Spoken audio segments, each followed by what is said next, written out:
வாயழகு செஞ்சதெல்லாம் வைகையாத்து மண்ணுங்க, பல்லழகு செஞ்சது முல்லையூர் மண்ணுங்க.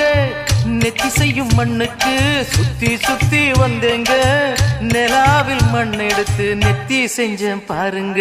தந்தானே தந்தானே தந்தான குயிலே, சாமி தந்தானே தந்தானே என்னோட மயிலே. தஞ்சாவூர் மண்ணி எடுத்து தாமிரபரணி தண்ணிய விட்டு சேர்த்து சேர்த்து செஞ்சது இந்த பொம்மை. இது பொம்மை இல்ல பொம்மை இல்ல உண்மை.